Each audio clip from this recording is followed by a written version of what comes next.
Hello friends, Namaskar.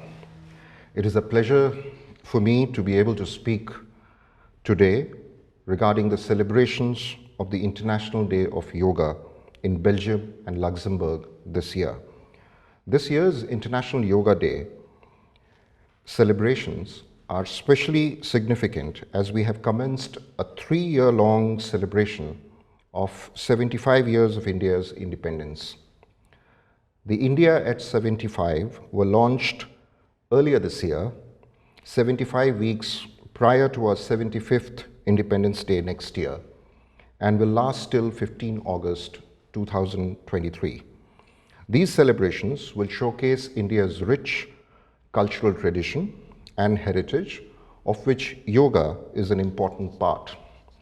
In previous years, a large public yoga session that has seen participation of thousands of yoga practitioners has been organized in different prominent locations in Brussels to mark the International Yoga Day. However, this year, due to the restrictions in place due to the COVID-19 pandemic, it has not been possible to organize a similarly mass yoga session. I am therefore extremely happy that several organizations have collaborated with the embassy to organize small yoga demonstration sessions which will be streamed through social media to enable people across Belgium and Luxembourg to practice yoga from the safety of their homes. I am doubly glad that we will also be organizing yoga sessions on spiritual aspects of yoga, which will contribute towards inculcating a deeper understanding of this ancient Indian tradition. Given the well-known benefits of yoga on both physical and mental well-being, I do hope that these yoga sessions by trained instructors will encourage more people to take up the practice of yoga. Numerous organizations have contributed to the International Yoga Day celebrations in various parts of Belgium and Luxembourg, and several more are engaged in popularizing yoga. It would therefore not be possible for me to mention all of them, but I would like to acknowledge the contribution of the Jain Cultural Center of Antwerp, the Antwerp India Association, the Indian Association in Luxembourg, and the New Münster Abbey in Luxembourg, as also Mrs Shantala Sriramaiah, founder and teacher of Veda Studies, the Antwerp Center of Srimad Rajchandra Mission, Dharampur, and the Indian Confluence. I would also like to thank all the devoted yoga teachers, Mrs. Ritu Mehta, Mrs. Martine Reckertz, Mr. Sri Kolla, and the volunteers for sparing their valuable time in participating in these virtual sessions. I would also like to express my gratitude to the local authorities in Antwerp, Brussels, and Luxembourg for the support and cooperation in organizing these events. I would like to conclude by conveying my best wishes to all those who are involved in organizing the celebrations of the International Yoga Day in Belgium and Luxembourg. I would also like to solicit your support and cooperation in celebrating India at 75. Thank you very much. Namaskar.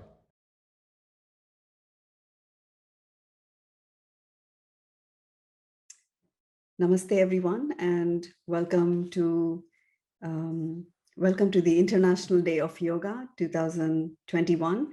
I'm Shantala, the founder of Veda Belgium, and along with my friends and practitioners and teachers of yoga, we welcome you to this introduction to Patanjali's Yoga Sutras to celebrate this International Day of Yoga.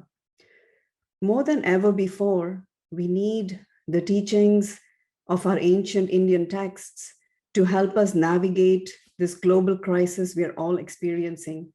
And we hope this introduction will inspire many of you to further study and to benefit from this magnificent text.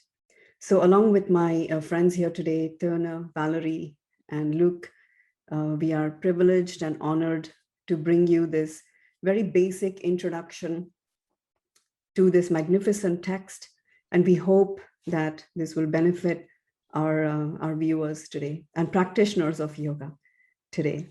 We've heard about the Yoga Sutras of Patanjali, and we may have heard the name Patanjali, but what's in the Yoga Sutras? So let's have a very quick look into that. Of course, before that, we should do a little invocation to Patanjali so we can prepare our minds also for this knowledge. So I will just chant this short and beautiful invocation. And if you know this invocation, you can repeat with me. But otherwise, please just close your eyes and listen. Yogena chittasya padena vacham malam sharirasya cha vaidyakena yopakarottam pravaram muninam patanjalim pranjaliranatosmi abahu purushakaram Shankhachakrasidharinam Sahasrashirasam Shvetam Pranamami Patanjalim.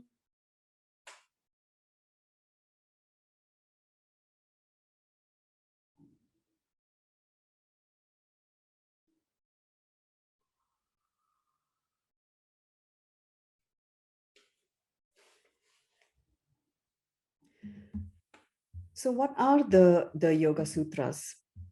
The word sutra itself means something that has been stitched together.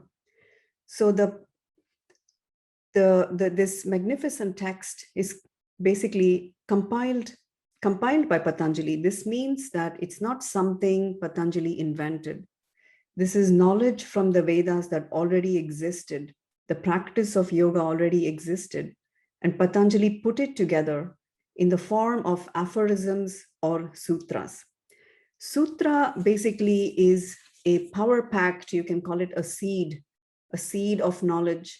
It's power-packed piece of knowledge which is meant to be unfolded and studied with a teacher. So this text contains 196, sometimes they say 195 aphorisms or sutras, short, terse sayings, which are divided and organized in 4 chapters. And these sutras, they guide us on our path of yoga. So what are these 4 chapters? These 4 chapters are the Samadhi Padaha. It's a chapter on bringing the mind to a place of complete, undeviated attention. Imagine living a life with complete clarity, having no doubts, having no distractions, having complete focus, ekagrata. Your entire mind, body can focus on one thing. This is what the Samadhi Pada presents to us, how to develop a mind to bring it to complete absorption, complete attention. Sadhana Padaha is the very practical chapter on practice of yoga. And it is a very good place to start the study of yoga, very relatable. Many of the practices that you would popularly see as practiced as yoga today, such as asana, pranayama, are all presented in the Sadhana Padaha. Patanjali goes further though. He knows and he knew that through the practice of yoga, many yogis or aspiring yogis attain extraordinary abilities. And this chapter on Vibhuti Padaha helps the seeker, helps the yogi not forget about the goal of yoga and not get caught up in these extraordinary abilities. So it is a very intelligent chapter that helps us understand and navigate these extraordinary abilities with humility. And in the last chapter, the Kaivalya Padaha, Patanjali really expands upon how to attain complete freedom, a very systematic step-by-step attaining of complete freedom. And freedom from what? This is the question for all of us to understand. It's not a freedom from life that we are involved in, but it is a freedom from all types of distractions. It's a freedom from associating with those things that are not unsuitable, that are not suitable to the path of yoga. So it is a very complete text that helps a yogi in all stages of yoga, from a beginner to a very advanced practitioner, benefits from studying the Yoga Sutras. And as a beginner, the advice is always to start with sadhana padaha and to develop a daily practice first, and then move towards samadhi padaha, where you can work on bringing more focus and making sure that any distractions that you have are eliminated, and then going forward with the next 2 chapters. Patanjali starts in his very first sutras, in the very first chapter, the Samadhi Padaha. He first starts with Atha Yoganushasanam. He says, here now is the instruction of yoga. And this instruction of yoga is following tradition. And then he wastes no time. He gives us immediately, here is your end goal. Here is the definition of yoga. And everything that you are practicing should be conducive to this goal, this definition of yoga. And this definition of yoga is yogaha chittaha vritti nirodha, which means yoga is the nirodha of the vrittis in the chitta.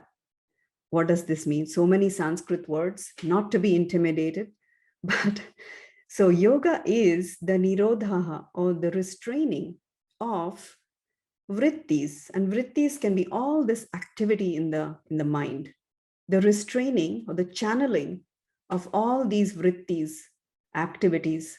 You can think of the word vritti as being like in a whirlwind. So all this mental thoughts, activities, mental states are happening.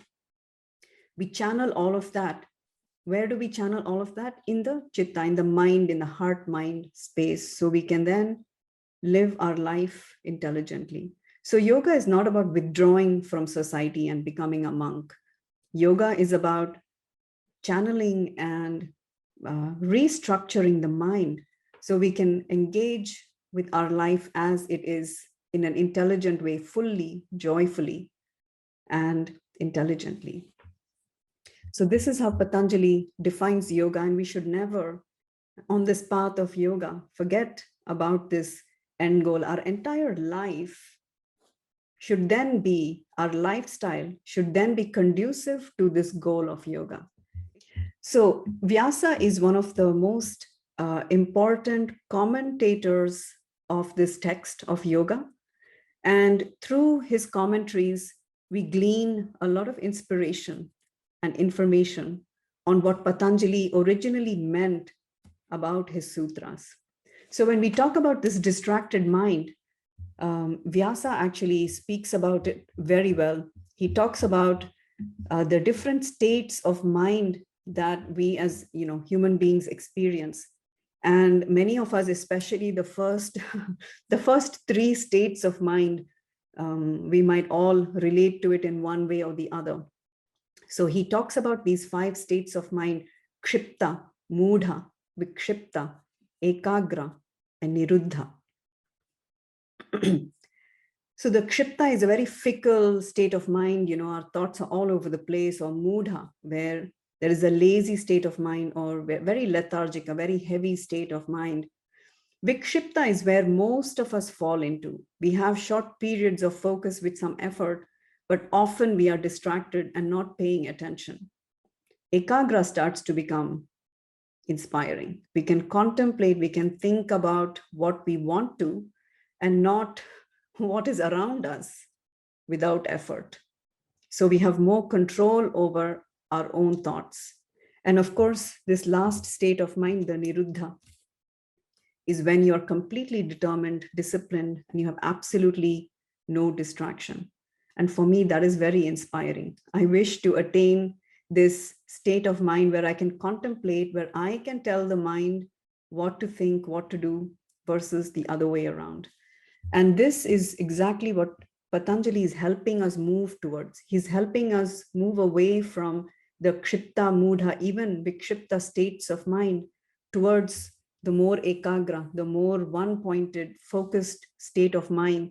So it doesn't matter whatever job you're doing, you don't have to only be a yoga teacher or a yogi to benefit from this. Whether you're a scientist or a carpenter or a housewife, whatever you are, that work you can do with great focus and great joy. And this is what Patanjali is helping us through.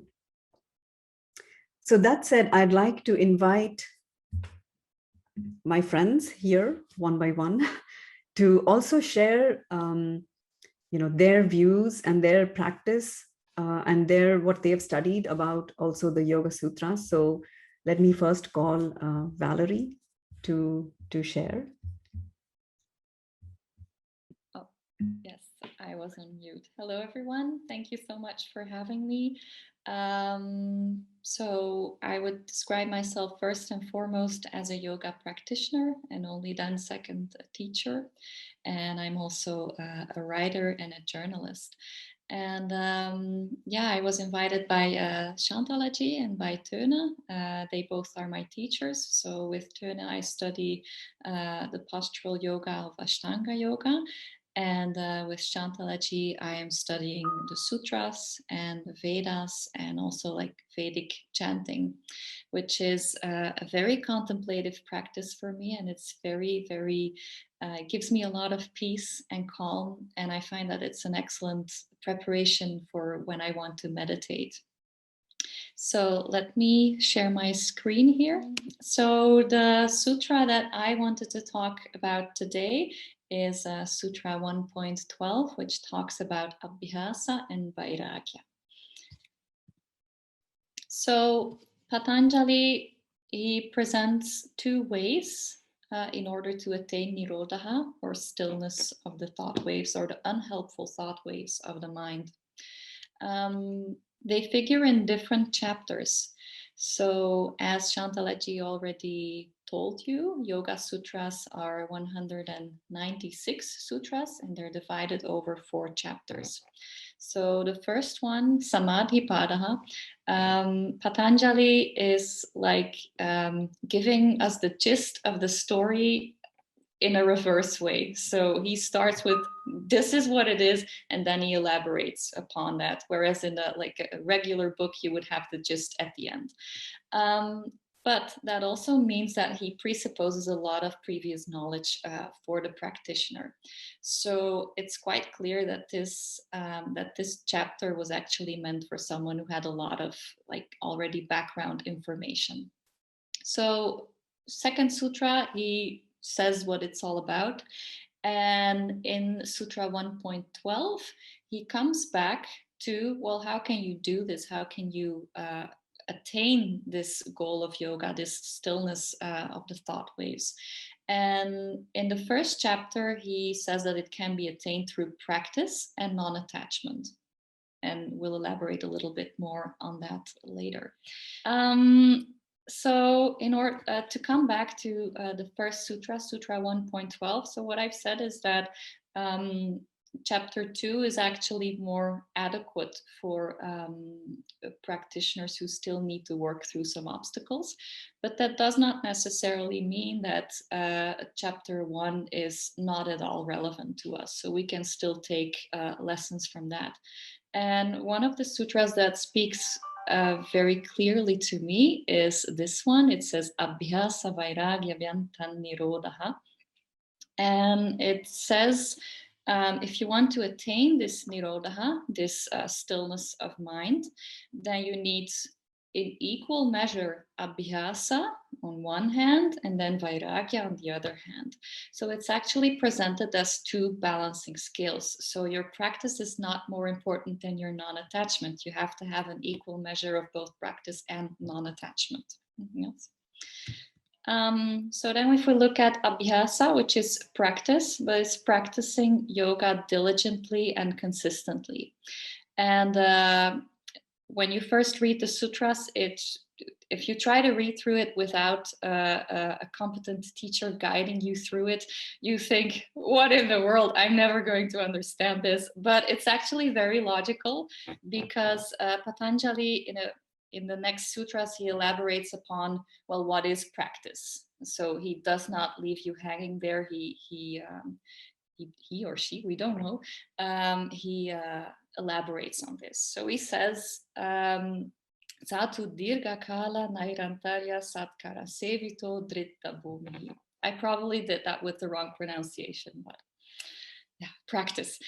So the practice becomes firmly grounded when it has been cultivated for a long time. So you can interpret that this in this lifetime. For instance, you have been practicing for 20 years and you feel like your practice is very steady and it's more of a routine. It's not something you have to think about, but it could also mean that you have been practicing yoga for several lifetimes uninterruptedly. This is quite self-evident, and with earnest devotion. So it's first and foremost a devotional practice. So when you get up to the mat, you see it as an offering of what you have to offer that day. It's not that important that you can do the poses of all of the poses wonderfully. You're just offering it. And then after you've offered it, or while you're offering it, you have some sort of dispassion towards what you're offering. So dispassion, non-attachment is also a translation. And it's both not having expectations when you start the journey or when you start your practice. So you just do it and you do not think about it anymore. And also not being attached to the results of the practice. And that can really go in both ways, because you might have a day where you're doing great and everything's working out and your leg stays behind your head, or I don't know what. And then there's days that you will not be able to bind, or then there's days when you try to meditate that your mind is just so fickle and so agitated that you cannot keep concentrated. And yeah, I'm very thankful to be on this path, and I hope you enjoyed this talk. Thank you so much. And I give the floor back to Shantala ji. Valerie, thank you for that wonderful introduction to the two most important accompanying practices. And I say accompanying practices because Vairagya, Abhyasa and Vairagya are these two things that we carry with us throughout our journey of yoga and in our daily lives. So thank you for that brilliant introduction. And I will invite now my friend Luke to share. Luke. Thank you. My name is Luke. I started practicing yoga in 1997, which is a long time ago already, but I still feel like I'm a beginner. And I'm very grateful for all the teachers that I have met and have been blessed with on this journey so far. Tuna was one of my first teachers, and he introduced me to Shantala. So I'm very grateful and indebted to both of them, and honored to be here today and share a little nugget of wisdom, hopefully, with you all. Patanjali's Yoga Sutras was my first introduction to yoga philosophy. And since then, I have also studied some Advaita Vedanta and Tantric philosophy, but I keep coming back to Patanjali's Yoga Sutras, and particularly to the second chapter, which has already been talked about and introduced to you by both Shantala and Valerie, because it is the most accessible chapter in the Yoga Sutras, and the one that's focused mainly on practice. And it's also the chapter that I draw inspiration from when I teach yoga. So it's not only relevant for myself, but I think also for the students I come into contact with. And I use some of the sutras from the second chapter, more specifically from the yamas and the niyamas, as a philosophical framework for some of the trainings and workshops that I offer. The sutra that I have chosen to talk about today is Sutra 2.42. I'll chant it for you 3 times. And it sounds something like this.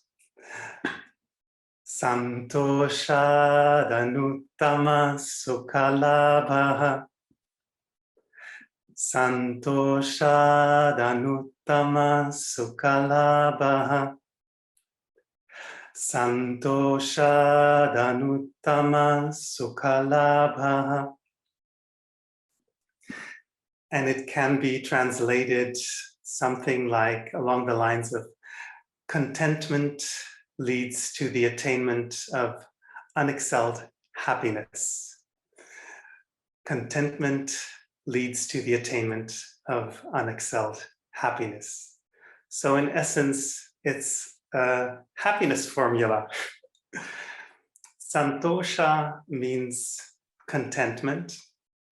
And when we look at the Sanskrit word, we can divide it or find certain elements like the prefix sam, which means together or completely, and the root tus, which can be translated as to be pleased or satisfied.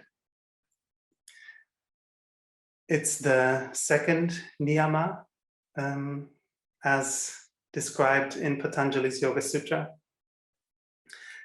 And it means to me, so what I find so interesting about Patanjali's Yoga Sutra is that it was written so many years ago, and it's still very relevant and also very applicable to our daily lives. And so when I talk about the sutras, or when I read the sutras or reread the sutras, I try to bring it back to very tangible daily life situations, common sense, like an ethical framework to help me interact with the world and also with my own inner struggles and challenges.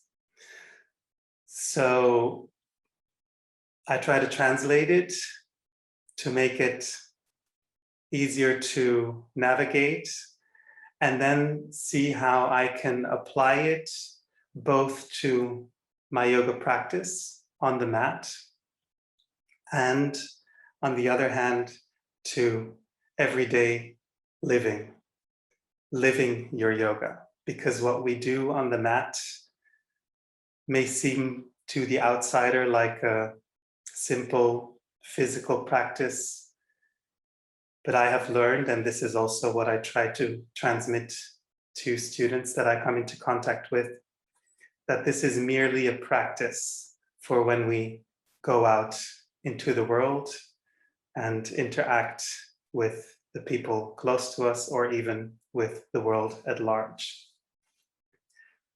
So to me, santosha means being content and grateful for who we are and what we have, instead of always thinking, oh, I'll be happy when, fill in the blank.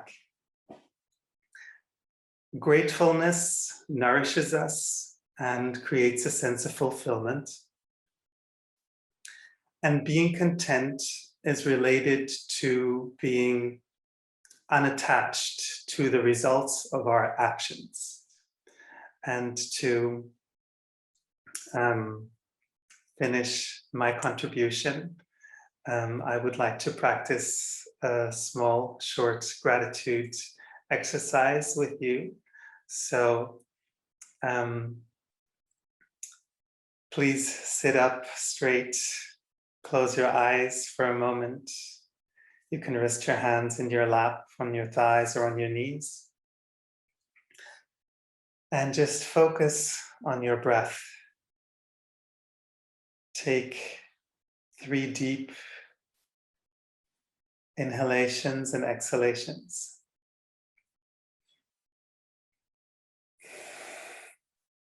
Very consciously.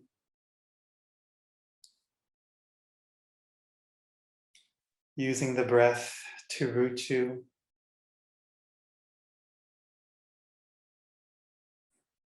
To find ease and stability in this position. And then let it find its natural rhythm.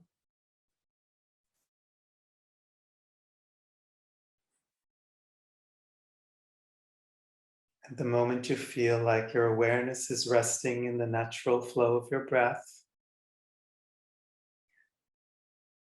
think about 3 things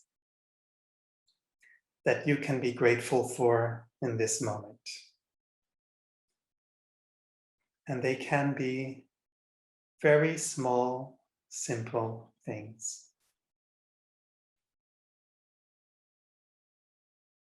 Don't overthink it. Just let it come to you. 3 things that you can be grateful for in this very moment.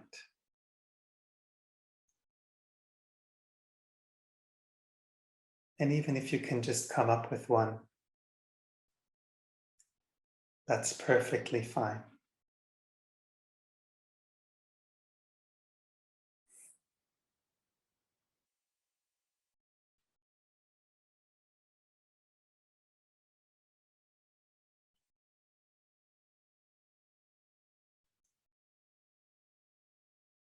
And become aware of the joy that may be arising in you,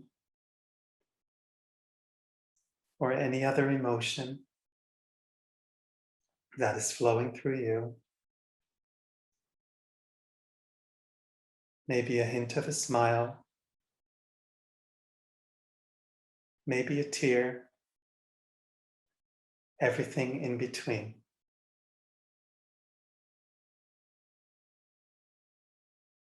There is always something to be grateful for. Even if it is the most simple and at the same time the most amazing thing of all. And that is being blessed with being alive right here, right now.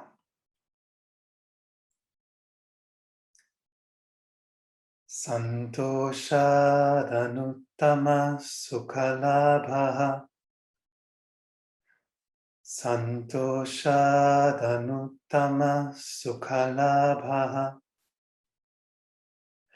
Santoshadanuttama sukhalabha.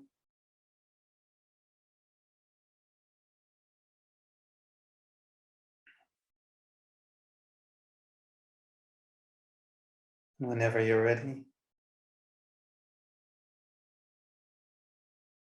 float your eyes open, and let's bring our attention and awareness back to Shantala. Luke, thank you for that wonderful introduction, or should I say reminder, of the practice of gratefulness being such a big part of yoga, what Patanjali calls santosha. And thank you for chanting the sutras and for the practice. So I will talk about how chanting is a great way to access this text as well. So thank you for that very beautiful and powerful introduction.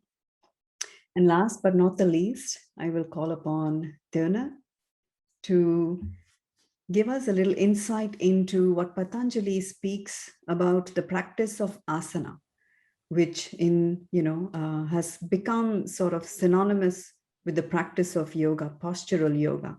So let's hear from Tona, who's a masterful practitioner also of asana, what Patanjali has to say about asana. Thank you, Shantala ji. Namaste, everyone. So I will share my screen. Yes. So I'm Tona. I'm a practitioner and instructor of Ashtanga Yoga, as it's taught by the Joyce family from Mysore. And today I would like to go over the few sutras in which asana is mentioned in Patanjali's scripture. So in modern globalized yoga, we put a lot of emphasis on the cultivation of postures. And all of these hugely popular dynamic forms of yoga-inspired movement can actually be traced back to the lineage of Sri Krishnamacharya, who revived authentic Hatha Yoga in the first half of the 20th century. And we have him and his pupils to thank for giving modern yoga to the world, or even back to the world, since it was a very obscure practice that was almost lost. And his famous disciple, Sri Krishna Pattabhi Jois, cleverly named the teaching of, or his teaching of Hatha Yoga as Ashtanga Yoga. And this clue to me is very important because it points directly towards the Eightfold Path that is in Patanjali's scripture in the Yoga Sutras. So Pattabhi Jois himself famously said that the practice of postures without the underlying philosophy is basically just a circus, and it has no real value for our spiritual progress. So let's look at what Patanjali actually says about postures, about asana in the Yoga Sutras. So from the almost 200 sutras in Patanjali's text, there are only 2 that directly mention the word asana. There's a couple of more that mention its qualities. And then there is one more that describes or mentions what happens upon the perfection or the attainment of posture. And it's in the 2nd chapter that we find all of these sutras. So it's in Sadhanapada. And the first sutra that mentions the word asana is Sutra 229. So it says, Yamani Yamasana Pranayama Pratyahara Dharana Dhyana Samadhayoshtavangani. So it basically lists all of the 8 limbs of the Eightfold Path, which have been mentioned before. So the yamas, the restraints, the niyamas, the observances, asana, posture is the 3rd one. And then after that follow pranayama, breath control, dharana, concentration, dhyana, meditation, and the last one is samadhi, which is often translated as absorption of the mind or the transcendence of consciousness. And here it's translated as ecstasy, which is just a word for inner ecstasy, basically. So these 8 limbs are quite famous, and they're often depicted as steps of a ladder, but they're also often depicted as a tree with 8 branches. And here you can see it depicted as a wheel with 8 spokes, because they're not supposed to be practiced just in order, although there is a logical sequential order to them, but they also overlap. So they should be also considered simultaneously. And then a few sutras later, Sutra 246, we see the 2nd time that the word asana is mentioned. So this sutra says, Stira Sukhamasanam. And it's actually the only sutra that gives direct information on how to practice posture or how posture should be practiced. And it says that posture should be steady and comfortable. And from all of the postures that we know nowadays, we can actually see two categories. On one hand, we have the cultural asanas, and those are all of the sun salutations, the standing poses, the forward bends, the back bends, the twists, the arm balances, the inversion, and so on. And on the other hand, we have meditation postures, and those are the seated postures such as the lotus pose, Padmasana. And of course, today we have an obsession with cultural postures for their health benefits. And on the other hand, some opinions are trying to, at the same time, diminish the importance of cultural asanas, as if to say that they are not relevant at all to the practice of meditation. And without taking sides for any of these opinions, I think it's interesting to consider both of them and to see what it actually means for us when we are researching, and especially when we are practicing yoga. So anyone who has tried to practice meditation or pranayama in a meditation posture will know that it takes a certain amount of effort to keep the spine upright. And it also requires a certain level of flexibility to sit for a prolonged amount of time, especially when you're sitting on the floor. So that means that cultural asanas do have some merit in them because they actually prepare us for a good meditation posture. And our teachers tell us that we use all of the asanas to strengthen our subtle energy body. So it has to do with the invisible energy, the prana that is inside us, but also all around us. So it's more than just working your muscles.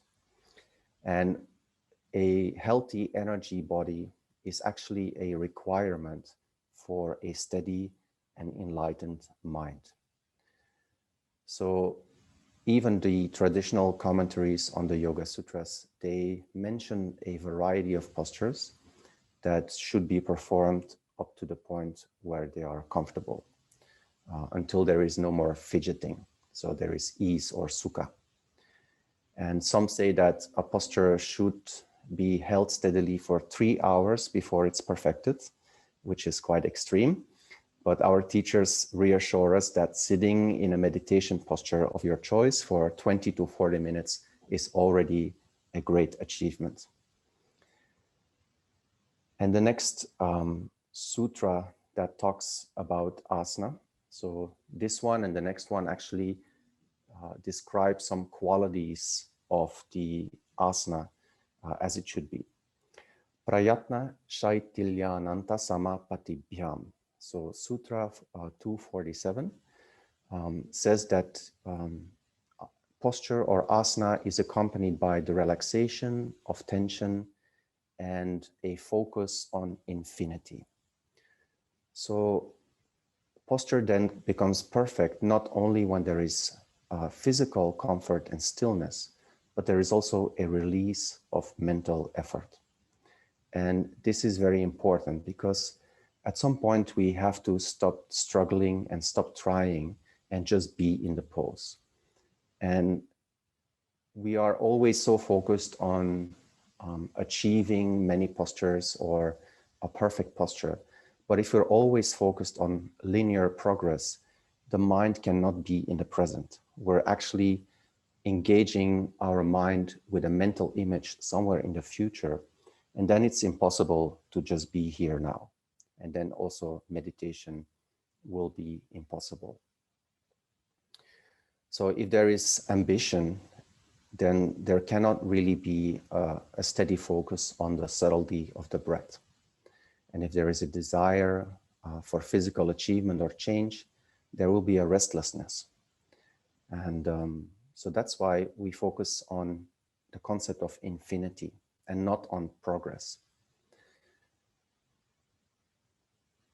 So the next quality that comes with the practice or the attainment of asana is described in the next sutra, Tato Dvandvana Bhigataha. Sutra 248 says that posture then results in the unassailability by the pairs of opposites. And Vyasa's commentary says that when posture has been mastered, the yogi is not disturbed by the pairs of opposites, such as heat and cold. And heat and cold is the most famous example, but I think as a practitioner, it can be very helpful to sort of make a list of all the pairs of opposites, the dualities in nature that you can imagine. So, for example, hard and soft, dark and light, full and empty, energized versus tired, all of these things that can be present when you're trying to do your breathing exercises or your meditation. So we can imagine that not being disturbed by these dualities or these forces of nature, these qualities of nature around us, are a basic requirement for pranayama, breathing exercises. Because when we are disturbed, we cannot sit still and we can also not focus. So it's quite a logical thing that there has to be a certain detachment from the environment. And that brings us to the last sutra that is directly related to the asana practice. Tasmin sati shwasa prashwasayor gativichedav pranayamaha. And this basically mentions the result or the next phase when a good asana practice has been established. It says that when asana has been achieved, breath control should be practiced. So pranayama should be practiced, which is the cutting off of the flow of inhalation and exhalation. And I think this is the sutra, the last sutra that's relevant to asana, because it points out that you cannot have a steady pranayama practice if you don't have some level of comfort and steadiness in your posture. And that's also the reason why we practice so many postures every day. So those were the sutras that are connected to the practice of asana. It's not a lot, it's only 5, but they tell us a lot about how to approach it. So I hope it was helpful. Thank you.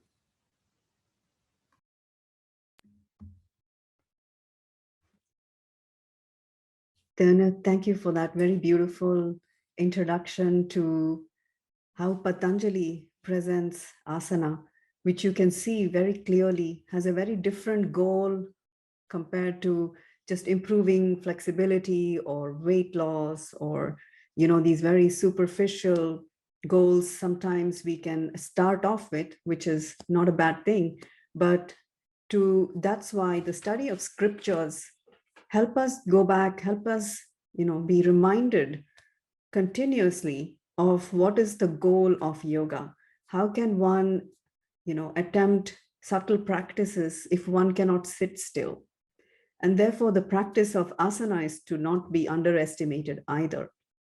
So thank you for that very wonderful presentation. And I hope that everyone has been able to see through this presentation that yoga is, according to Patanjali, is a set of tools for refining, for stabilizing our body, our breath, the heart, mind, the emotions, which allow our attention to turn inward so that we can discover our own, light of awareness, which allows us to engage with our life as it is in the most intelligent and the most joyful and the most practical way. And just like, I think everyone has mentioned this, Luke, Valerie, and Tina, that even though this is such an ancient Indian text, its relevance to our modern life is absolutely clear, which leaves us with one last thing, which is how does one start the study of yoga? What is the best way to start studying this scripture, this Yoga Sutras? And personally, for me, the traditional approach, the traditional Indian way of studying has been the best, which I have also been promoting in Belgium, which is to start by chanting the sutras. If you have an opportunity to listen to the chanting, or find a teacher who can teach you the chanting of Yoga Sutras, it's a very, very good place to start, because the chanting is one of the oldest Indian oral traditions. And through the chanting, we can develop a calm disposition, or what Patanjali would call a sattvic frame of mind, a clear, luminous frame of mind for contemplation, because the sound of Sanskrit has this inherent effect on our mind to calm us. Through the chanting, we become familiar with the key words of the text, which is a very complex text otherwise, but chanting makes it accessible. And through this knowledge of understanding, becoming familiar with the keywords, we will improve and gain insight into the commentaries, the traditional commentaries written. And then it helps us memorize the text. If we cannot bring something into our working memory, we cannot contemplate upon it. Therefore, the memorization also becomes extremely important. So I hope everyone has enjoyed that short presentation. And we will leave you now with the chanting of the first 5 sutras of Patanjali's Yoga Sutras, chanted by a group of yoga teachers and practitioners in Belgium. You will be able to repeat along with the text that will show on the screen. And we hope you find this an inspiring way to begin the study of the Yoga Sutras. And thank you very much to Valerie, to Luc, and to Tone, practitioners of yoga, teachers of yoga in Belgium, for joining us and for helping me with this presentation. Thank you very much. Atha yoganushasanam. Atha yoganushasanam. Atha yoganushasanam. Atha yoganushasanam. Yogaschitta vritti nirodhaha. Yogaschitta vritti nirodhaha. Yogaschitta vritti nirodhaha. Yogaschitta vritti nirodhaha. Tada drashtu svarupe vasthanam. Tada drashtu svarupe vasthanam. Tada drashtu svarupe vasthanam. Tada drashtu svarupe vasthanam. Vritti sarupyamitaratra. Vritti sarupyamitaratra. Vritti sarupyamitaratra. Vritti sarupyamitaratra.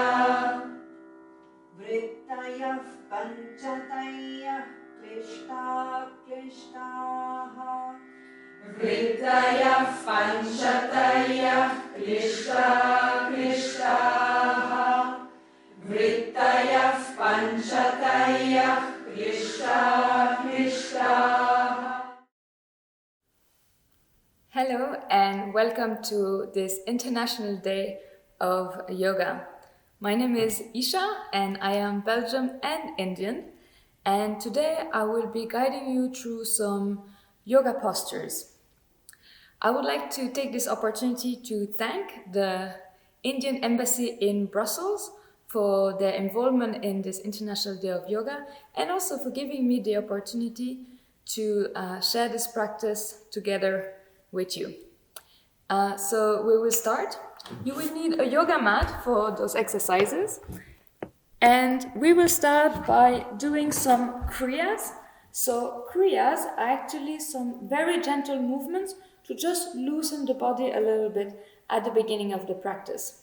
So you stand upright with some distance in your feet, hip distance apart, and then you place your hands on your hips. And we will start by doing some movements with the neck. So you will be exhaling, you bring your chin down on your chest, and inhale, lift your head up, your chin up. And then come back in the initial posture. And then again, we'll do it one more time. Exhale. And inhale.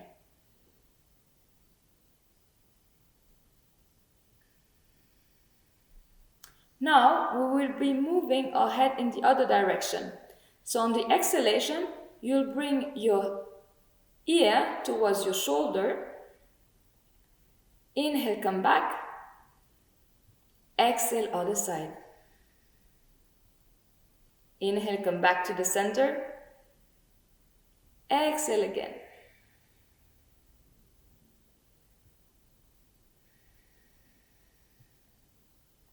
Now come back with your head in the initial posture. And exhale, this time turn your entire face on one side. Inhale, come back to the center. Exhale, other side. Inhale, come back. Exhale again, other side.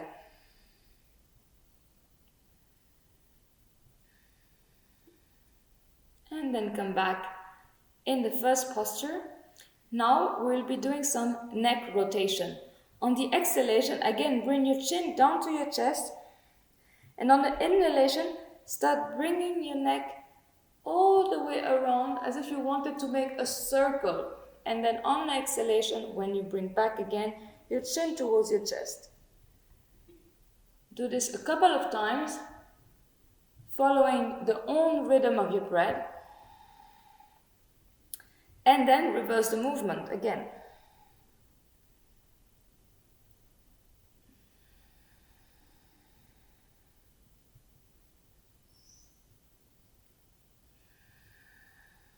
And then when you are finished with the last circle, you can come back to the center. Now we will be doing some movements for the shoulders. So you can just relax your arms by your side. And then on the inhale, lift your arms up. Exhale, bring your arms on. Again, inhale. And exhale. Now this time we're going to inhale, but just bring the arms parallel to the ground. And then bring the hands on the shoulders. And we're going to do some turns to really warm up the joints of the shoulder. Exhale, start bringing your arms to the front. Maybe your elbows will touch. And then inhale to open as if you were doing a big circle. And do this a couple of times.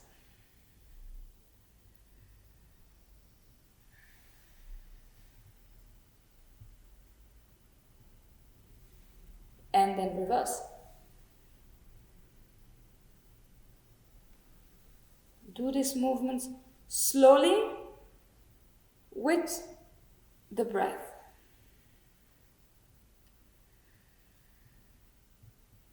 And then relax your arms, maybe shake them a little bit.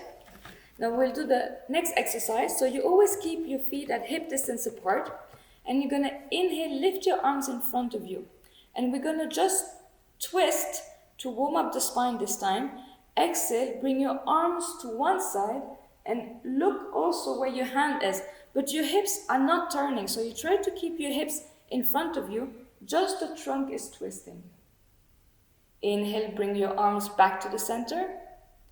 Exhale to the other side. And inhale, come back to the center. Exhale one more time. Inhale. Exhale. Last time, bring your arms in front of you and then relax the arms. Now we start feeling that the body is getting a bit warm, and then we will be doing our last kriya for this series. So I'm just going to position myself this way so that you can see better. We're going to inhale to bring your arms in front of you. And we're going to do a squat. So exhale, bend your knees, and then bring your hips back as if you were sitting in a chair. Be careful, if your knees are hurting, then don't go as deep in the posture. Inhale, come back up. Exhale, sit again. Inhale up. Exhale down. And then you can bring your knees up, your legs are straight now, and then gently relax your arms. So now we will be moving to the yoga asanas, which are the yoga posture. And we will start with one of the first postures in yoga, which is Tadasana, which means mountain pose. So for this, you'll be, again, I will show it on the side, you'll bring your hands in front of you. And then you're going to interlace your fingers and show your palms to the outside. And then bring your arms up. And then at the same time, lift your heels from the ground. And then stay in these postures for a few seconds.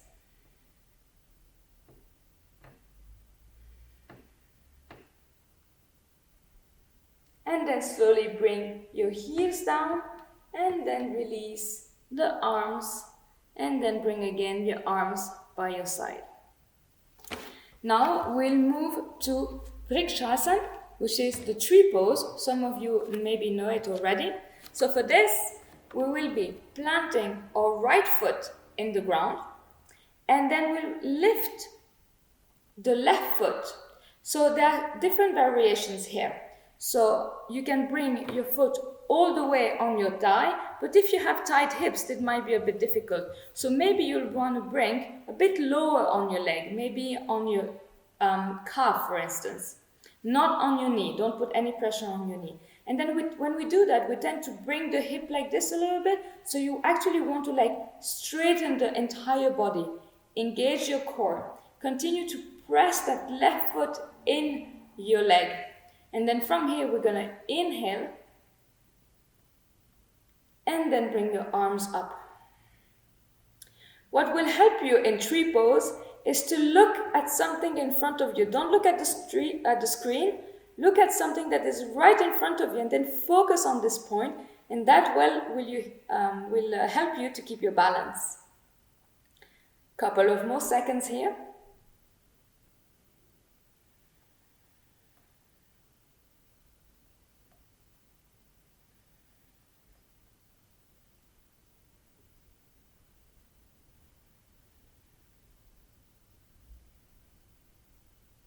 And then slowly relax the arms.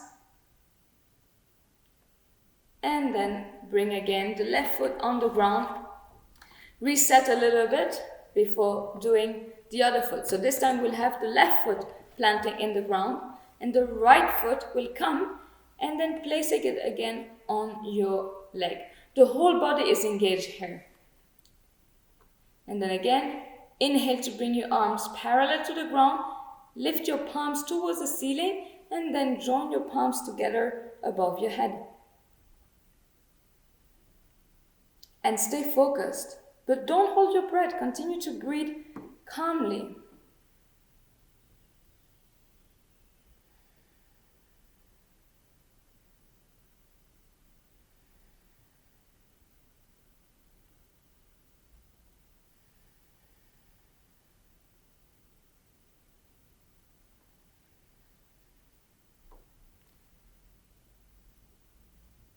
And then again, release the arms. Bring your arms by your side and then release the foot. And take a few seconds again. So now we will move into Padahastasana.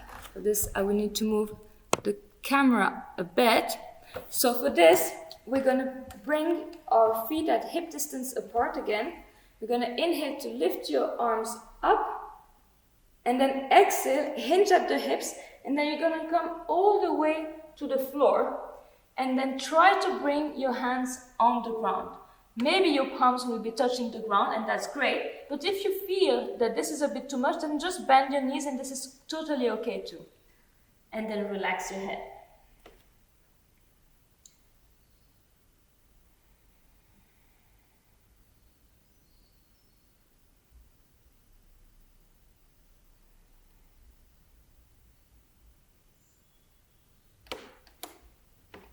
Stay a bit longer in this posture.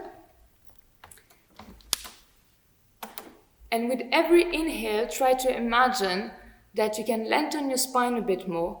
And when every exhale, you can just release forward in this posture. It's a devotion posture, so feel it this way also. Couple of more breaths.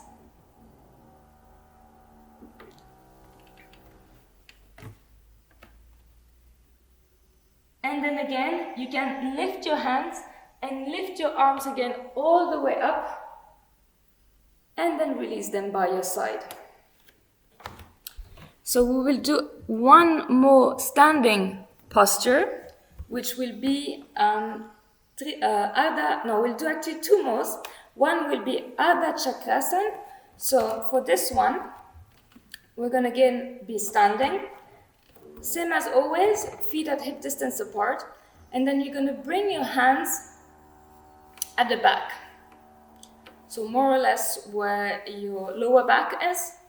And then from here, you continue to engage your core. And then on the inhale, you're gonna bend backward from the lumbar spine and then relax your neck.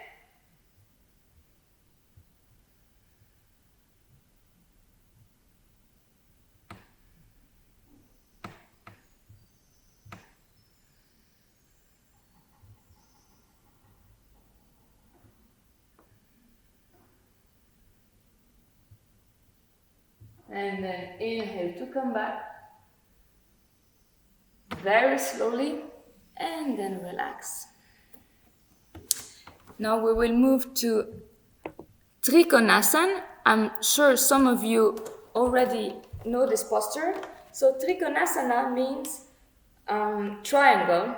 So for that, we'll have to have our feet a bit wide apart. And we're gonna raise our hands. And then exhale, turn the toes of the right foot towards the top of the mat. And then from here, you're gonna really try to reach forward. And then you're gonna come and place your right hand behind your foot. So you're gonna come and touch your leg, and then the left hand is gonna lift. So the problem with triangle is that the more you try to go down, the more you're tempted to actually collapse. Well, actually what we want is to open. So if you have the feeling that you're doing this, just come back higher on your leg, and you can just stay here if you want. And then really open your heart towards the ceiling. And then if you don't have any neck issues, you can look towards your upper arm, but if you feel that this is too much, just look down.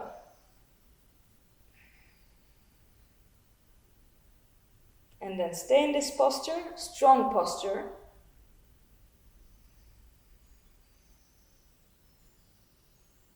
And then inhale, come back.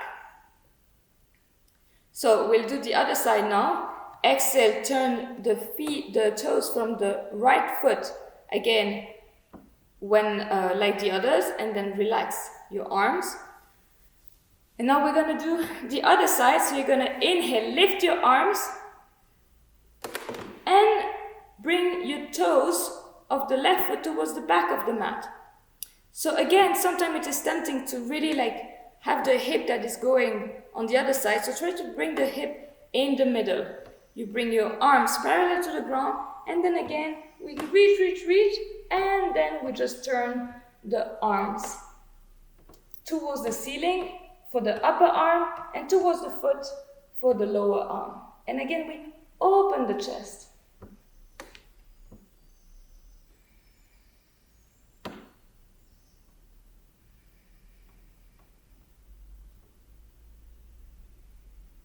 And as always in yoga, keep on smiling, even if the posture is hard.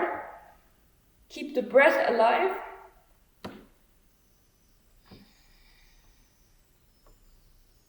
And then inhale, come all the way back up.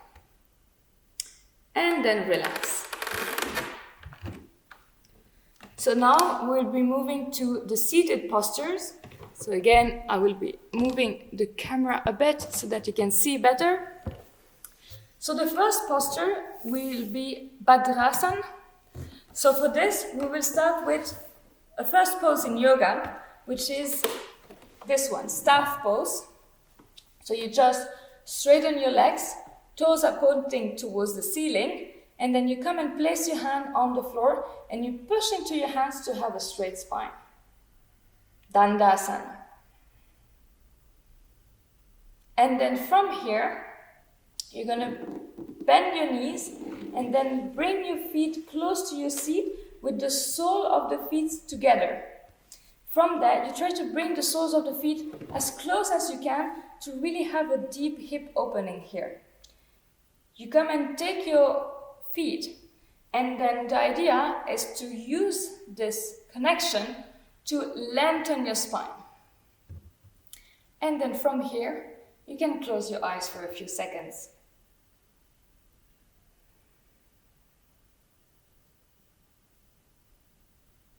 This is a great meditative posture.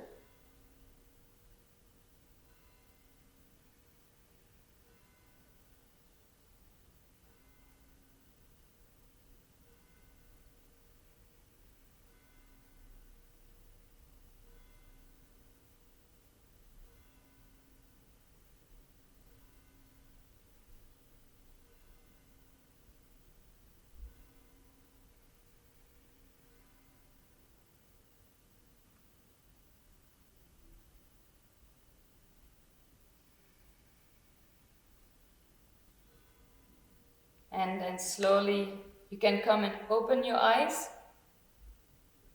And then again, extend your legs in front of you. You can have your legs a bit wide apart and then bring your hands behind you and just relax for a few seconds in this posture.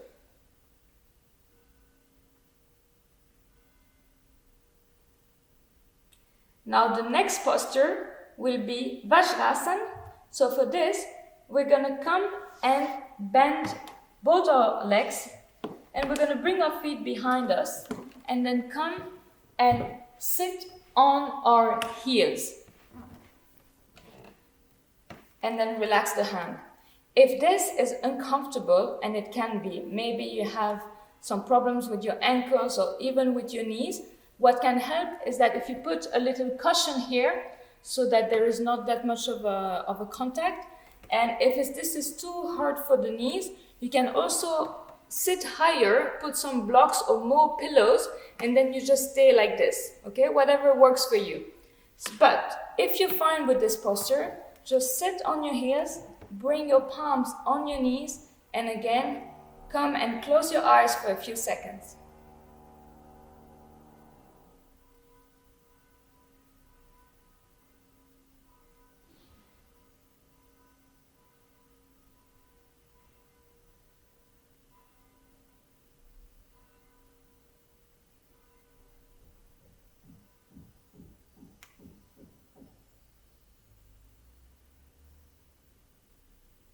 And then gently open your eyes.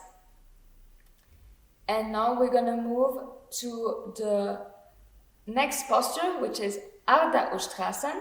So for this, we will be lifting ourselves up.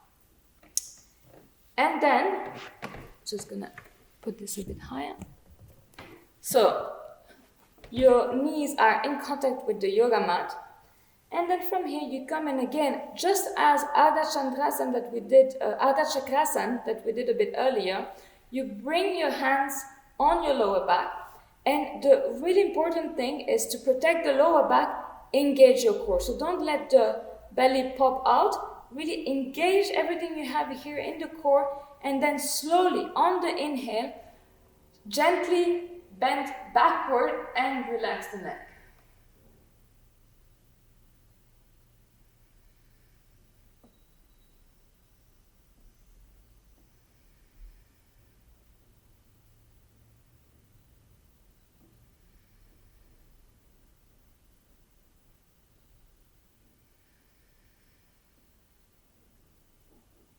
And then on your next inhalation, come back up. And then again, sit on your heels in the posture that we've learned together now, Vajrasana, with your palms down on your thighs. And relax in this posture.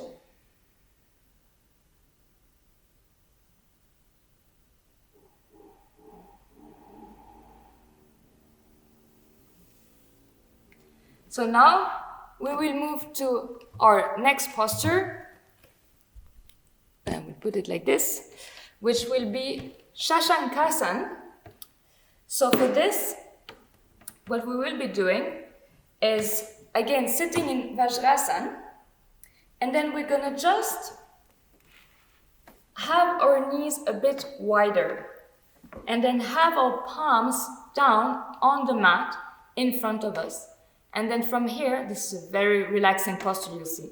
From here, we're gonna slide our hands forward and then extend the spine and then have our upper back that will be touching the floor with the chin on the floor looking in front of us. I will demonstrate the posture on the side. Like this, you will have actually a better idea.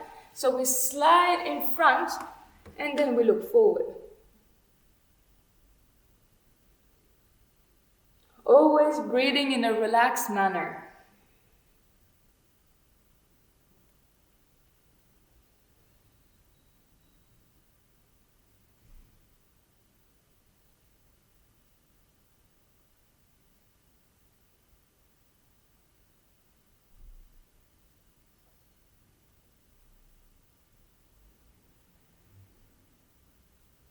And then inhale, come back, slide your hands all the way back in front of you. And then again, you can bring your knees together and then relax in Vajrasana.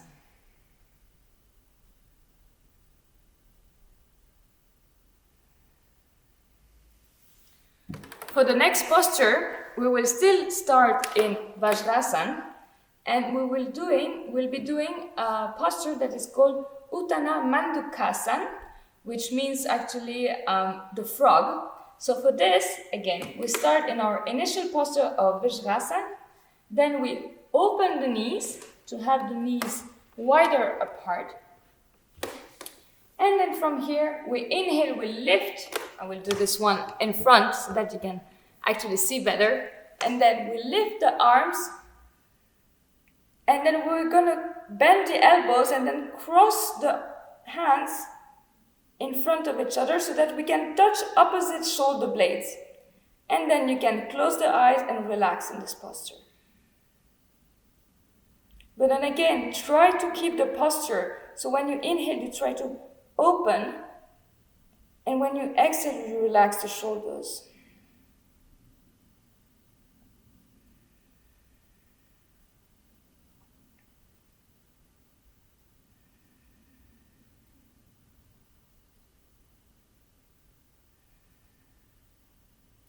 Inhale, open your eyes, lift your arms up. Exhale, bring your arms down, and then bring your knees together. And then now you can relax this posture, and then just extend your legs in front of you. Bring your arms behind, and then just take a few seconds here.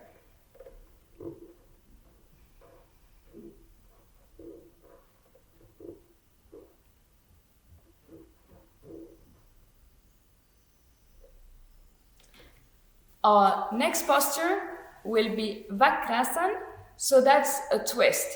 So for this, we're gonna start with the right leg extended, and then we're gonna cross the left leg on the other side.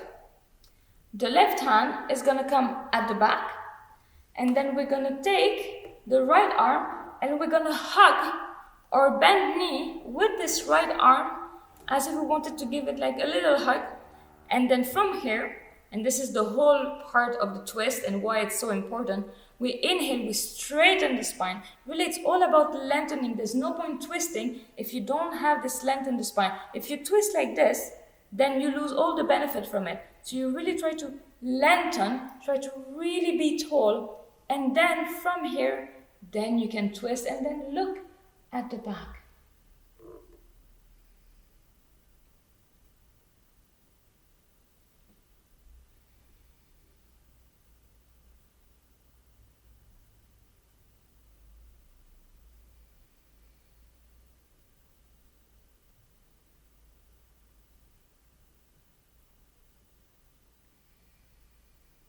And then slowly release the posture. We will do now the same twist, but on the other side. So now, extend the left leg, bend the right knee, the right leg is going to come over the other side, and this left foot that is staying in this posture, you don't have to like let it hang there. So you really want to keep that foot engaged, so you will keep always the toes pointing upwards. So we are here, and then this time the right hand is going to come at the back, and then we're going to grab this knee with our elbow. Inhale to lengthen, and exhale to twist.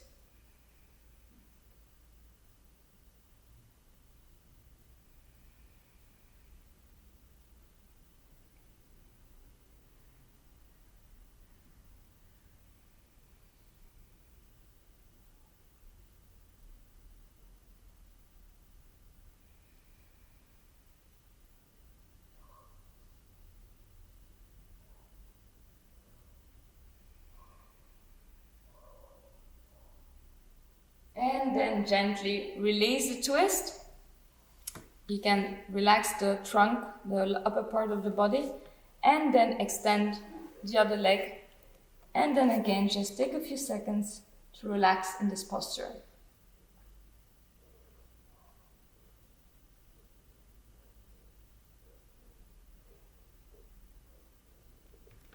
Now we will be doing some posture on the belly.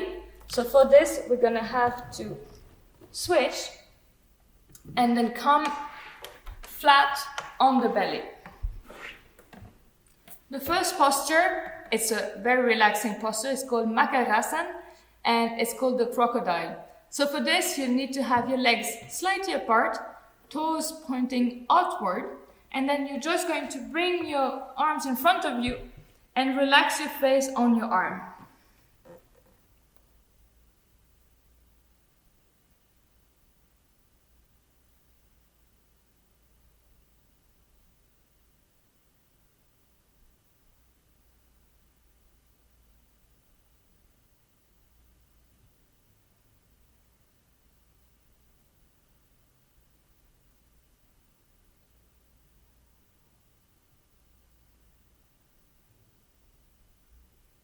And then inhale to come up. The next posture is going to be Bhujangasana, or also better known as Cobra, which I'm sure you've heard of already. And for this, we're going to come and place the hands under the shoulders. So generally, the problem with Cobra is that we tend to have the elbows that come out, but you want to keep the elbows as close as possible to your body. And you want to avoid having the shoulders that come close to your ears. So you really want to like bring the shoulders back and then look in front of you, and then inhale, lift the upper body, and then if possible, look upward. And in this posture also, you will bring the legs together. If possible, if you feel a pinch in the lower back, just have your legs more apart. But if possible, bring the legs together, and then inhale, look up. And then continue breathing in this posture. This posture is excellent to strengthen the back. And then relax. We'll do Cobra one more time. Inhale to look up. And notice that the strength is not coming from my arms. Actually, I could have my hands off and still use the muscles of my back to come up. And then exhale, release. And then again, you can have this Makarasan posture that we did, where you can use your arms and then spread your legs apart to relax your face.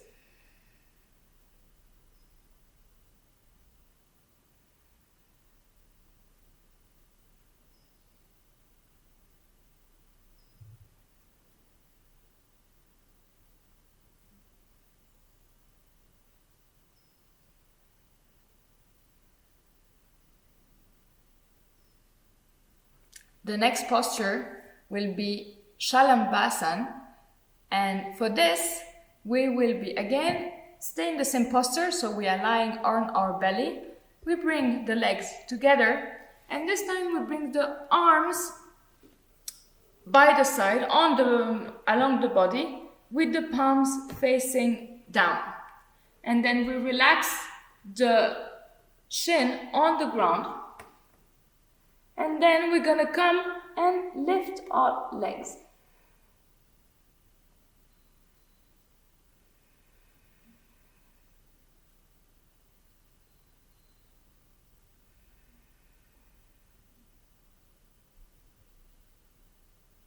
And then bring the legs down. And then again, relax for a few seconds.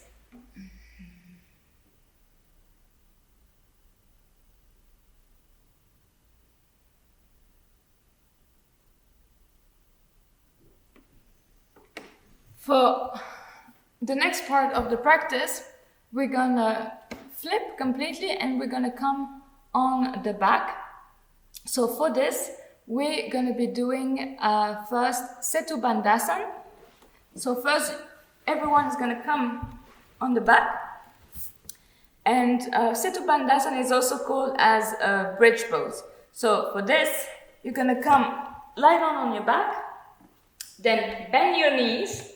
Maybe you'll be able to touch your heels, maybe not, but if you can, you may grab them. And then from here, on your inhale, you're gonna lift your hips and really push into your feet to bring your hips a bit higher. So you don't wanna have duck feet or like your knees going in different directions. You try to have everything straight. And then take a few breaths in this posture.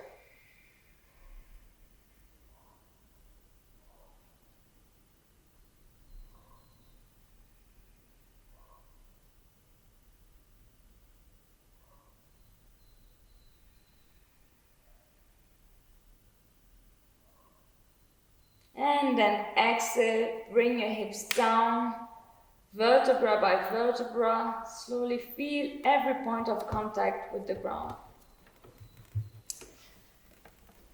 For the next posture, we're gonna stay on the back and we're gonna do Uttana Padasana. So for this, again, you come here, but if you have problems with your lower back, then please bring your arms underneath you, so you sit on your palms. And then straighten your legs, and then when you inhale, you bring your legs together at 30 degrees and stay here. Strong core here. And then relax the legs on the floor. Now we're gonna repeat this, but this time we're gonna bring all the legs till 90 degrees together, but we will be doing this all together. So at first, again, reset, and then inhale to bring your arms first at 30 degrees, then 60 degrees, and then all the way to 90 degrees if possible, and then stay in this posture for a few seconds.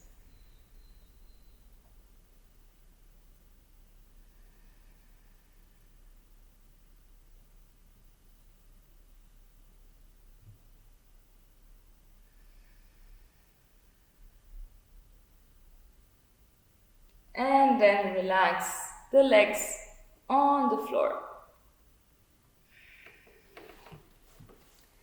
And take a few seconds here in any position that you like on the back. You can keep your eyes closed also for a few seconds, like really try to feel the benefits of the practice little by little in your body.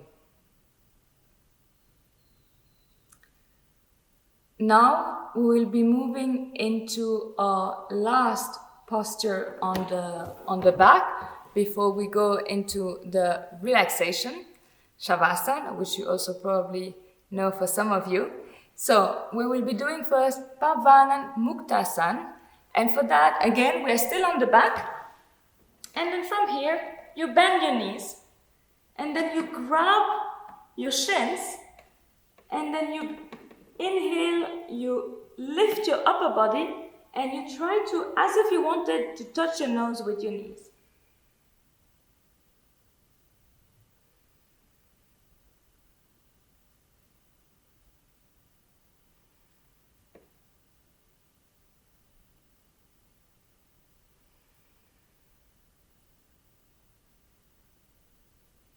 And then slowly exhale, release the head on the floor and release the body entirely. So I will show you what is the posture for Shavasana. So the corpse pose.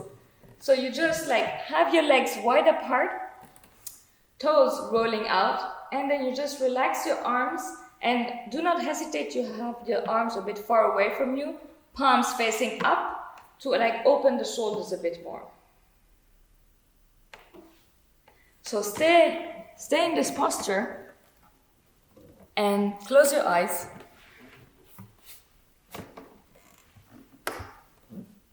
And relax entirely the body.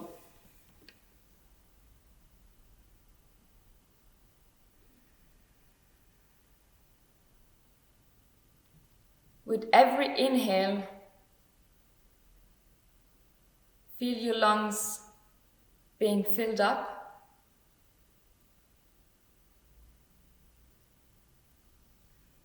And with every exhale, feel your body sinking in the ground.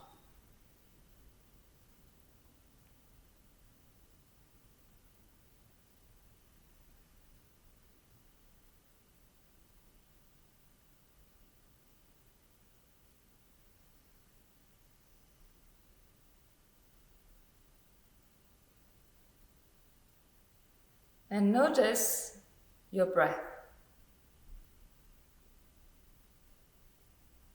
Like a wave rolling in on the inhale and receding on the exhale.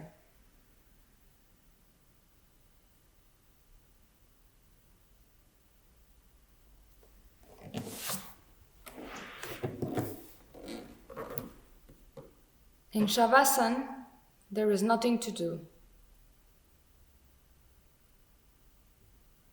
You may let go of everything that doesn't serve you.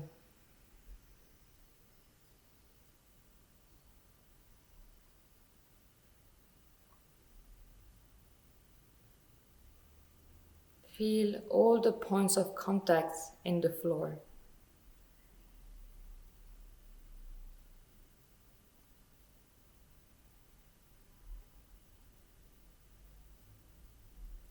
And if the mind is annoying you, just let it be.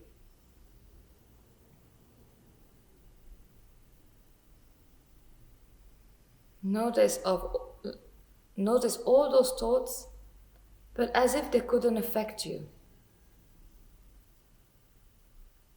As if they were not you.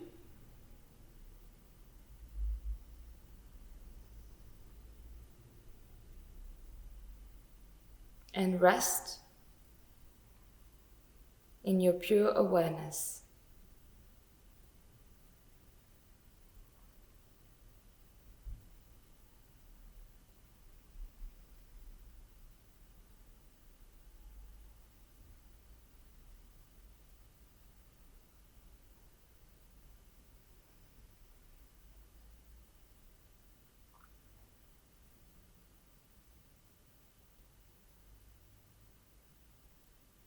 And then slowly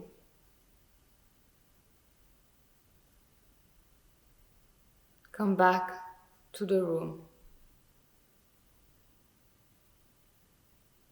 You can start by doing some gentle movements with your ankles and your wrists.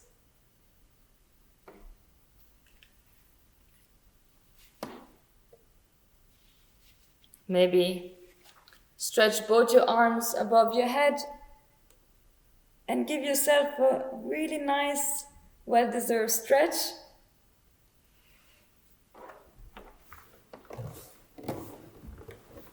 And whenever you feel ready, you can roll on one side and sit in a fetal position for a few seconds as a transition.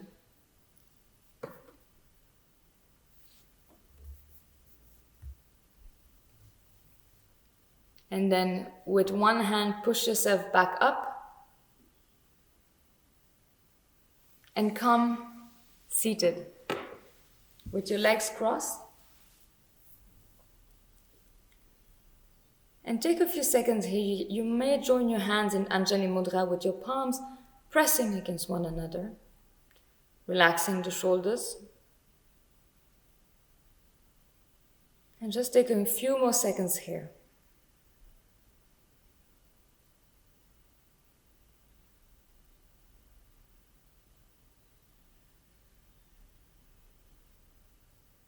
And then gently open your eyes. And now we will be doing a little bit of pranayam. So those are breathing techniques. Maybe some of you know them. And the first one is an energizing breath, which is called Kapalabhati. So Kapalabhati, we're going to be doing some very quick little breathing with the belly. So the idea is that we don't focus so much on the inhale, but everything is in the exhale. So you exhale with quite a bit of strength, and when you exhale, your belly automatically will go in. And Kapalabhati is just a repetition of this. So you will be doing... So we'll be doing it together. So for this, just relax your hands on your knees, and then close your eyes, take a deep inhale, and then start exhaling.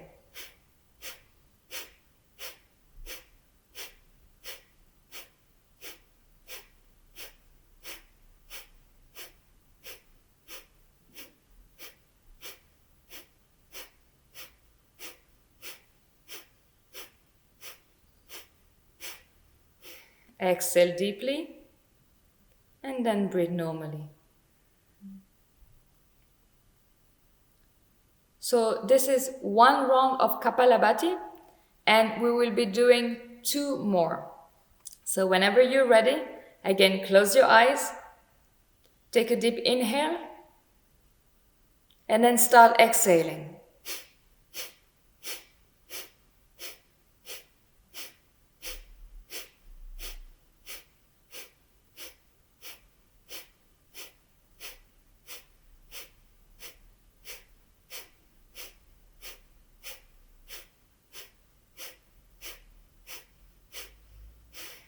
Exhale and breathe normally.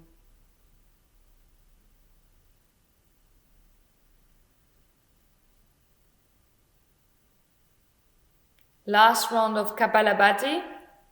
Inhale. Start exhaling.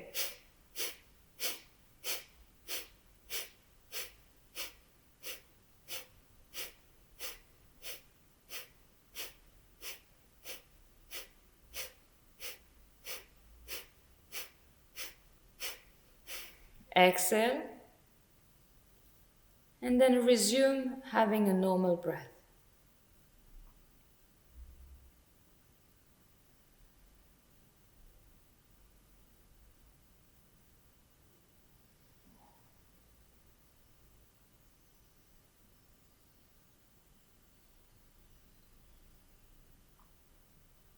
And then whenever you're ready, you may open your eyes. And our next breathing technique will be Nadi Shodhana or Avalam Vilam, which is also called the alternate nostril breathing.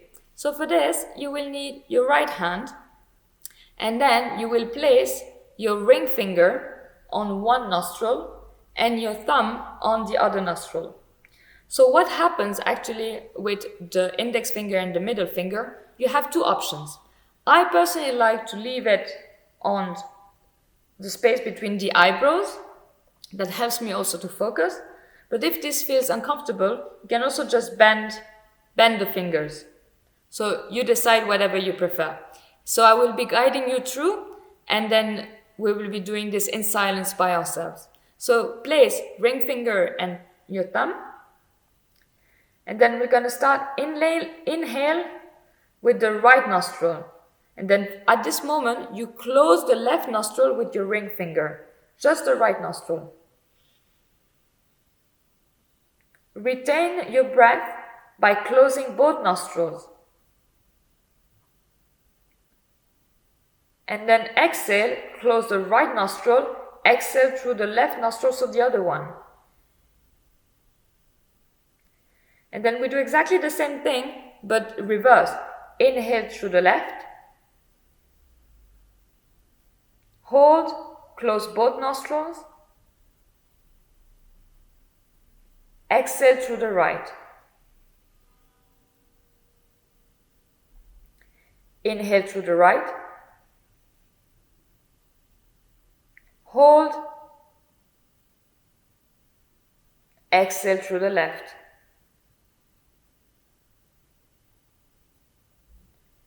Inhale left. Hold. Exhale right.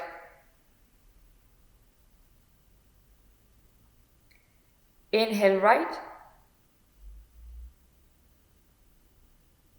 Hold. Exhale left.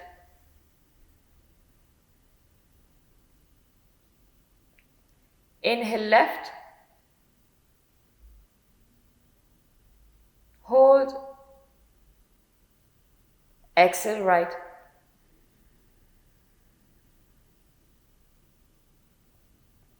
Inhale. Hold. Exhale.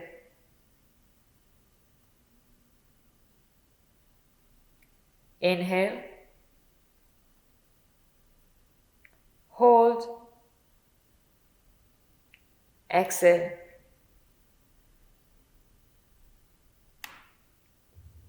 Inhale. Hold. Exhale.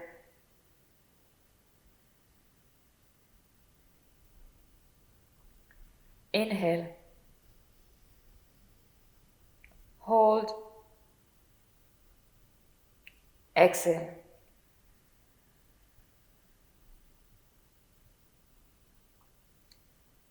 And then relax your right hand on your knee. And then just take a few breaths normally.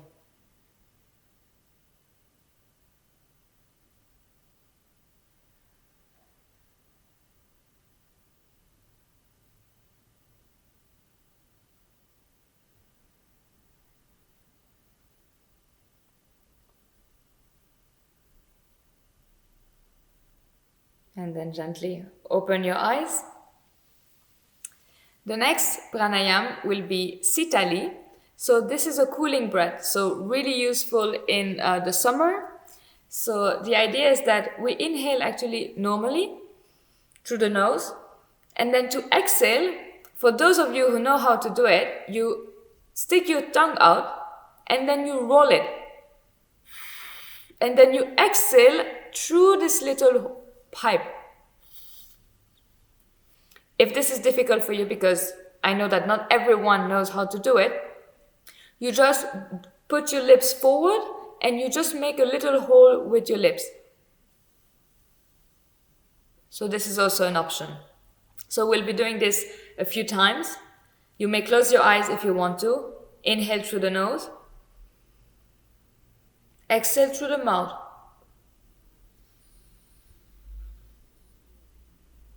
And then repeat. Inhale.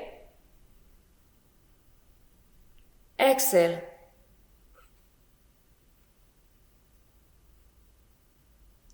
Inhale. Exhale.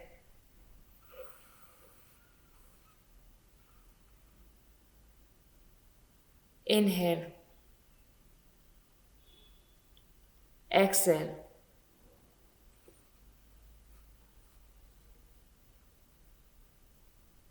Inhale. Exhale.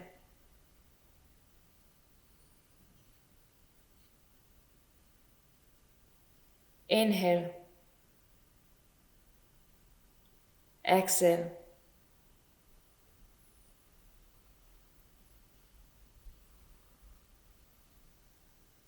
Inhale. Exhale.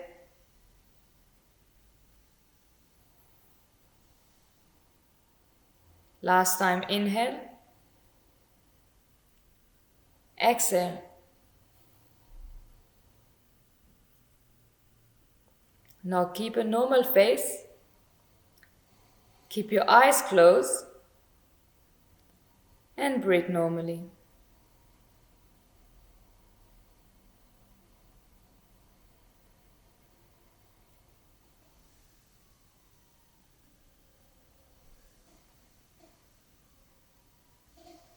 And then gently open your eyes. Now we will move to our last pranayam, which is Brahmari pranayam, which means bumblebee. So we will first do the first simple version, and then we will do the very complex, sophisticated version. So the simple version is actually very easy, you'll see. So you inhale again through the nose, and then for the exhale, you keep your lips sealed, and then you make the sound of and you make the sound vibrate.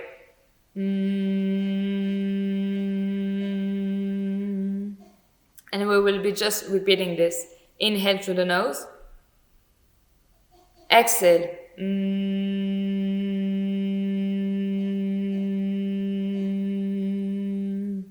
Inhale. Exhale.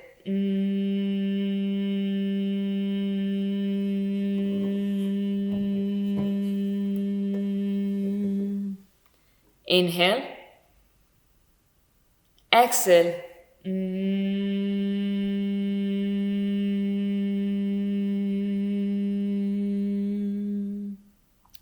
One more time. Inhale. Exhale.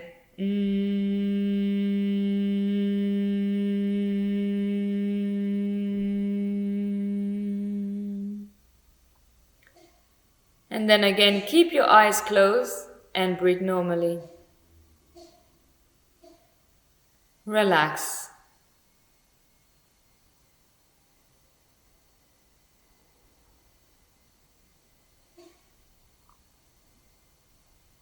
And then slowly open your eyes. We will move to our last pranayam. So the sophisticated version of Brahmari pranayam.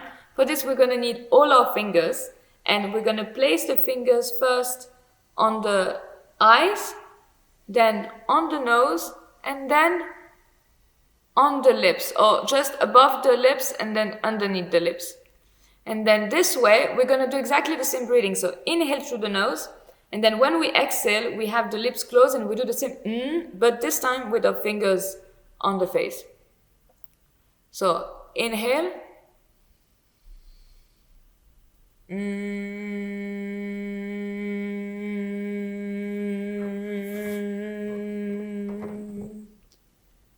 Inhale.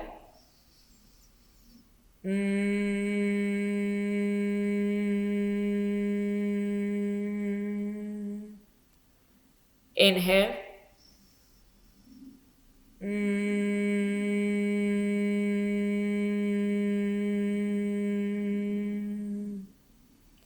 Inhale.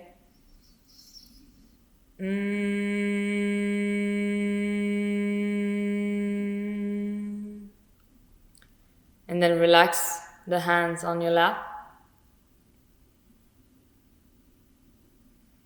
And open your eyes.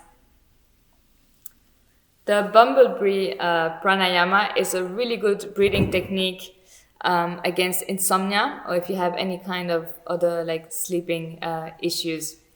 So now we will be moving to the very last part of the class, just for a few minutes, which is dhyana, which is the meditation. So now that we've prepared the body, because we've been doing all those asanas, we've prepared the mind also to the breathing techniques. So try to find a position that is a bit comfortable, seated, put your legs relaxed or cross-legged as you want. And then we're just going to sit, and then again, just close your eyes and keep a straight spine, and then relax your shoulders.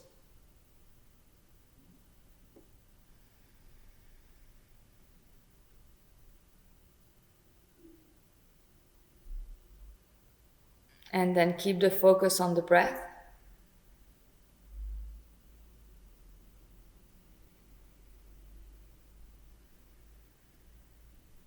As a wave passing through your body.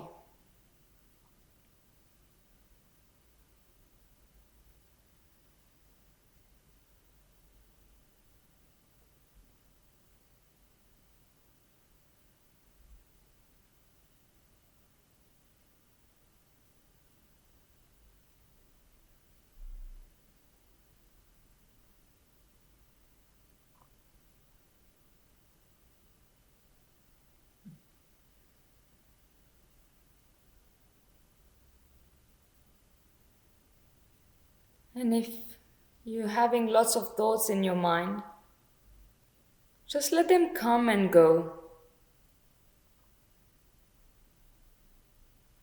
Imagine that they can just slide on the surface of a lake.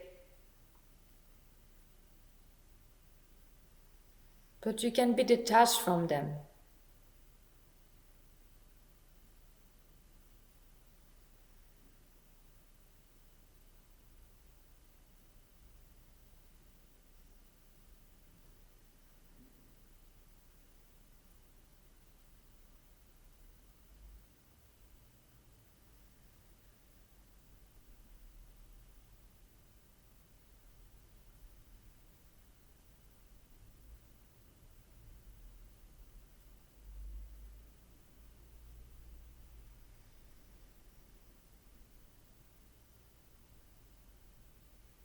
And then gently bring your palms together, hands in front of you, with your thumbs touching your heart.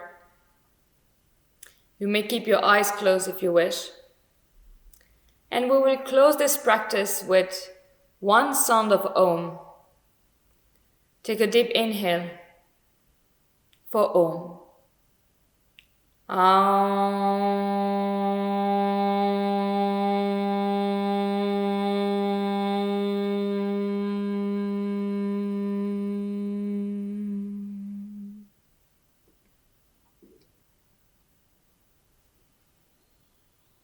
Thank you for sharing this moment together. Thank you for your presence, and happy International Day of Yoga.